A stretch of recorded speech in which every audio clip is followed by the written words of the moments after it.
Welcome to the Rim Break Rodeo. We hope this video helps. You start by exporting from Google Earth Studio. This gets your camera data and assets into a package AE can read.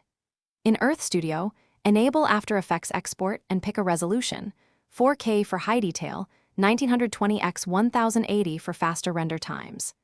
Make sure frame rate matches your After Effects composition so motion stays in sync.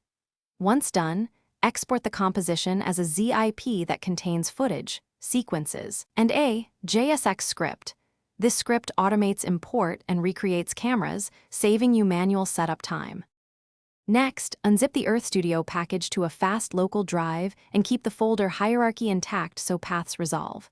In After Effects, use File Scripts run Script File and select the provided JSX. This recreates the Earth Studio composition, camera, and keyframes automatically. Once imported, inspect the camera, null objects, and footage layers for correct stacking and layer scales. If layers are off, make sure you use the same project frame rate and resolution.